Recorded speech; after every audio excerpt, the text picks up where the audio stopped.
இந்த 2 நாளா தான் சென்னையில சுள்ளுன்னு அடிக்கிற வெயில் இப்ப கொஞ்சம் குறைஞ்சிருக்கு.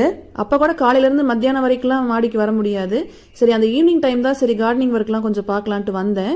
நர்சரிக்கு ஒரு நாள் போயிருந்தேன். அந்த லைட் கிரீன் கலர்ல இருக்கிற மணி பிளான்ட் என்கிட்ட இல்ல, அதனால அதை வாங்கிட்டு வர போயிருந்தேன். அது கூட இன்னும் 2-3 ரோஸ் பிளான்ட்லாம் கூட வாங்கியிருந்தேன் அது ஊருக்கு கொண்டு போறதுக்கு.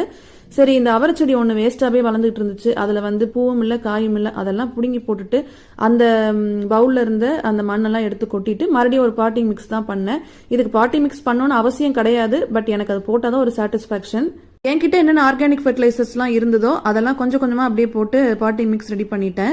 ஏற்கனவே 2 பூந்தொட்டி இருந்துச்சு. அதுல ஒரு தொட்டியில் அந்த புதுசா வாங்கின மணி பிளான்ட் வச்சுட்டு, அப்ப ஏற்கனவே ஸ்பைடர் பிளான்ட் ஒரு பெரிய தொட்டியில் நல்லா வளர்ந்துருந்துச்சு. அதுல இருக்கிற ஒரு கொஞ்சம் போர்ஷன் மட்டும் எடுத்து இந்த சின்ன தொட்டியில் அப்படியே வச்சு விட்டுட்டேன். போன கார்டனிங் வீடியோல பாட்டிங் மிக்ஸ் ரெடி பண்ணி புளிச்சக்கீரை தண்டுகள் எல்லாம் நடுற மாதிரி ஒரு வீடியோ காமிச்சிருப்பேன். சோ அந்த புளிச்சக்கீரை தான் இந்த அளவுக்கு இருக்கு. இனி அறுவடை செய்யணும். அன்னைக்கு ஈவினிங்கான கார்டனிங் ஒர்க் இந்த அளவுக்கு போச்சு. நெக்ஸ்ட் வீடியோல பார்க்கலாம்.